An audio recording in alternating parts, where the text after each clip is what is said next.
नमस्कार, मैं हूं प्रिया और स्वागत है आपका कृषि न्यूज में। और आज की क्विज कंपटीशन के सवाल के लिए हमारे साथ आखिरी तक बने रहिए। आइए रुक करते हैं अब हेडलाइंस की ओर। किसानों का 2 लाख रुपए तक का कर्ज करेंगे माफ, गुजरात में अरविंद केजरीवाल का बड़ा ऐलान। सिर्फ 25% खर्च पर नारियल के पेड़ों का बीमा कर सकते हैं किसान, कृषि मंत्री नरेंद्र सिंह तोमर ने दी जानकारी। देवघर एयरपोर्ट की सुरक्षा में चूक, बीजेपी सांसद निशिकांत दुबे, मनोज तिवारी समेत 9 के खिलाफ एफआईआर दर्ज। चना मूंग समेत तिलहन की सरकारी खरीद की सीमा भी 40% की जाए, किसान महापंचायत की सरकार से मांग। किसान क्रेडिट कार्ड को डिजिटल रूप में लाने की तैयारी, सभी सेवाएं होंगी ऑनलाइन। ग्रेटर नोएडा में आयोजित बायोटेक इंडिया 2022 का आज आखिरी दिन। अब खबरें विस्तार से।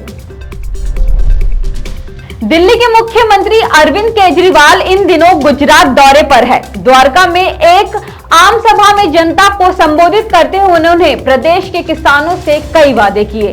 अरविंद केजरीवाल ने किसानों को एमएसपी की गारंटी दी है। उन्होंने ऐलान किया है कि गुजरात में आम आदमी पार्टी की सरकार आने के बाद गेहूं, चावल, कपास, चना और मूंगफली जैसे फसलों को एमएसपी पर खरीदा जाएगा। पहले 5 फसलों से इसे शुरू किया जाएगा, फिर धीरे धीरे इसे अन्य फसलों तक बढ़ाया जाएगा। कर्ज माफी को लेकर भी अरविंद केजरीवाल ने बड़ा ऐलान किया है। उन्होंने वादा किया है कि गुजरात में आपकी सरकार आने के बाद किसानों को 2 लाख रुपए तक का कर्ज माफ कर दिया जाएगा। साथ ही फसल बर्बाद होने पर 20,000 रुपए प्रति एकड़ मुआवजा भी दिया जाएगा। प्रधानमंत्री नरेंद्र मोदी देश में नारियल की पैदावार में बढ़ोतरी चाहते हैं। ये जानकारी कृषि मंत्री नरेंद्र सिंह तोमर ने हाल ही में जूनागढ़, गुजरात में आयोजित नारियल की खेती करने वाले किसानों के सम्मेलन में दी। उन्होंने कहा कि देश में नारियल की खेती बढ़े, ये प्रधानमंत्री की सद इच्छा है। देश में प्रोसेसिंग यूनिट व उत्पादों का निर्यात बढ़े, इसके लिए वे लगातार पूछते रहते हैं। उन्होंने कहा कि आम किसानों के लिए सुरक्षा कवच के रूप में उपलब्ध प्रधानमंत्री फसल बीमा योजना की तरह नारियल के किसानों के लिए भी बीमा कवर है, जिसमें केंद्र, राज्य व किसान की प्रीमियम क्रमशः 50 और 25 व 25% के रेशियो में है। सभी को इसका लाभ लेना चाहिए। झारखंड के देवघर एयरपोर्ट की सुरक्षा में चूक के मामले में गोड्डा से बीजेपी सांसद निशिकांत दुबे और मनोज तिवारी समेत 9 लोगों के खिलाफ कुंडा पुलिस थाने में एफआईआर दर्ज हुई है। आपको बता दें, एयरपोर्ट के डीएसपी सुमन आनंद की शिकायत पर मामला दर्ज किया गया है। डीएसपी द्वारा की गई शिकायत के मुताबिक 31 अगस्त की दोपहर 1 बजे निशिकांत दुबे समेत 9 लोग चार्टर प्लेन से देवघर आए थे। शाम में वापसी के दौरान दुबे समेत अन्य लोग जबरन एटीसी रूम में प्रवेश कर गए।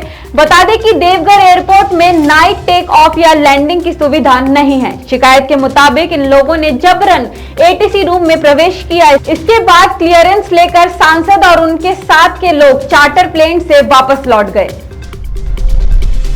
प्रधानमंत्री नरेंद्र मोदी की अध्यक्षता में बीते रोज हुई आर्थिक मामलों से संबंधित मंत्रिमंडल उप समिति की बैठक में एक अहम फैसला लिया गया है, जिसके तहत तिलहन एवं दलहन की सरकारी खरीदी सीमा 25% से बढ़ाकर 40% की गई है। केंद्र सरकार के इस कदम का किसान संगठन और किसान महापंचायत ने स्वागत किया है, लेकिन इस फैसले को कुछ विशेष दालों को छोड़कर अन्य दालों में भी लागू करने की मांग की गई है।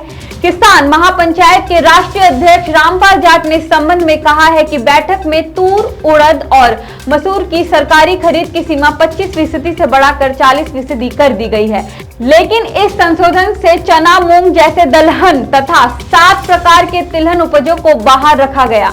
जाट ने सभी की सरकारी खरीद सीमा 40% करने की मांग की है।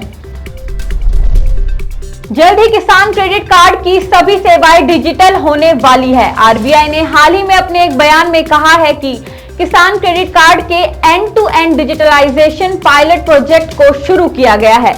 ये काम रिजर्व बैंक ऑफ इंडिया की सहायक संस्था रिजर्व बैंक इनोवेशन हब के द्वारा किया जाएगा, जिसका उद्देश्य लोन बांटने की दर को कई गुना बढ़ाना है। आपको बता दें, प्रोजेक्ट की शुरुआत इसी महीने होने जा रही है। बैंक में केसीसी के तहत लोन देने की कई प्रक्रियाओं को ऑटोमेटिक और सिस्टम को सीधा सर्विस प्रोवाइडर से जोड़ा जाएगा।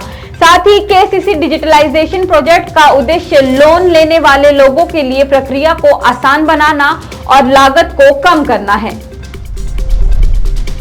भारत में जैविक उद्योग के लिए अग्रणी व्यापार मेला बायोफेक इंडिया 2022 1 से 3 सितंबर तक ग्रेटर नोएडा में आयोजित किया गया है और आज इस मेले का आखिरी दिन है।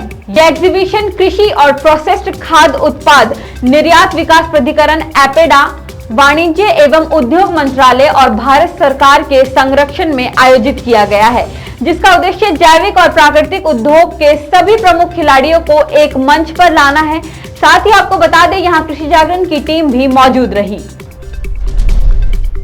कर्नाटका के बेंगलुरु स्थित एग्रीकल्चर यूनिवर्सिटी गांधी कृषि विज्ञान केंद्र में 1 से 3 सितंबर तक कृषि मशीन और उपकरण पर 7वीं अंतर्राष्ट्रीय प्रदर्शनी और सम्मेलन EIMA एग्रीमैक इंडिया 2022 का आयोजन का आज आखिरी दिन है। बता दिए, कार्यक्रम संयुक्त रूप से FICCI द्वारा कृषि एवं किसान कल्याण मंत्रालय और भारतीय कृषि अनुसंधान परिषद की साझेदारी में आयोजित किया गया है। साथ ही ये एक तरह का बिजनेस टू बिजनेस इवेंट है जो कृषि मशीनरी क्षेत्र में भारतीय और वैश्विक खिलाड़ियों के बीच सिंगल वेन्यू इंटरफेस की पेशकश करता है। आज से अगले कुछ दिन उत्तरी कर्नाटक में गरज के साथ भारी बारिश होने की संभावना है। वहीं आज ही उत्तराखंड में सामान्य बारिश हो सकती है। इसके साथ ही मौसम वैज्ञानिकों का कहना है कि 4 सितंबर यानी रविवार से दिल्ली का मौसम करवट ले सकता है। राष्ट्रीय राजधानी दिल्ली में 3 दिन लगातार हल्की बारिश के आसार है। IMD का पूर्व अनुमान है कि अगले 24 घंटे में आंशिक रूप से बादल छाए रहेंगे। और आज FTP ऑर्गेनिक के क्विज कंपटीशन में आपके लिए सवाल है कि मुगा रेशम भारत के किस राज्य से संबंधित है? और आपके ऑप्शंस है number 1 Arunachal Pradesh, number 2 Bihar, number 3 Maharashtra, number 4 Assam. तो देरी किस बात की है, फटाफट से हम इसका जवाब कमेंट करके जरूर बताएं और जीते FTP ऑर्गेनिक के डिस्काउंट कूपन्स और ढेरों इनाम। साथ ही ऐसे अन्य जानकारी के लिए बने रहिए हमारे यानी कृषि जागरण के साथ। धन्यवाद।